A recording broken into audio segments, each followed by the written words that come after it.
La sentence est tombée, et malheureusement pour le prince Harry, elle ne joue pas en sa faveur.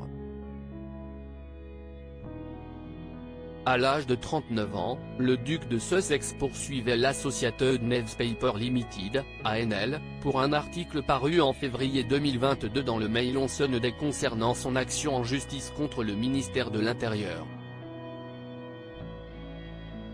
Cette dernière faisait suite à la décision du ministère de modifier les mesures de sécurité financées par l'État lors des visites du frère de William au Royaume-Uni. Durant leur plaidoirie, les avocats du duc ont affirmé que l'article, prétendant que le prince Harry tentait de dissimuler au public les détails de sa bataille juridique visant à rétablir sa protection policière, constituait une attaque contre son honnêteté et son intégrité. L'ANL a contesté cette plainte en affirmant que l'article exprimait une opinion honnête et ne portait pas gravement atteinte à la réputation du prince Harry. En mars, la Haute Cour a examiné la requête du duc visant à rejeter la défense de l'opinion honnête de l'ANL et à rendre un jugement en sa faveur sur ce point. Dans une décision écrite rendue ce vendredi 8 décembre, le juge Nick Lynn a refusé d'annuler la défense de l'ANL.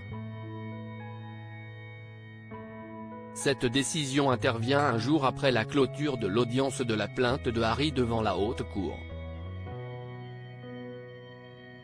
Le prince estimait que la décision prise en février 2020 par le Comité exécutif pour la protection de la royauté et des personnalités publiques, RAVEC, qui modifiait le niveau de sa protection personnelle, était illégale et injuste. Une affaire vieille de 4 ans, les faits remontent à janvier 2020 et s'étalent jusqu'à 2022, comme le rappelle le Mirror. En effet, le Mail on Sunday a rapporté pour la première fois en janvier 2022 que le duc intentait une action en justice contre le ministère de l'Intérieur.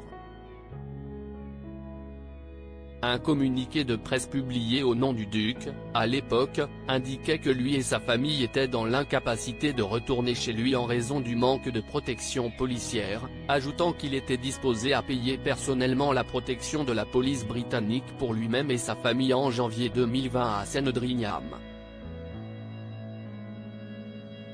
Le communiqué stipule que cette offre a été rejetée.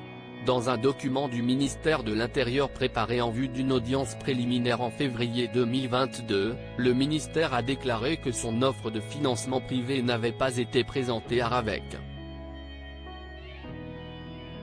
L'article du Mail on Sunday soutenait donc qu'il s'agissait d'une réfutation écrasante de la déclaration publique initiale de Harry, qui laissait entendre qu'il avait toujours été prêt à payer la facture. Article écrit en collaboration avec 6 médias. Crédit photo, JLPPA.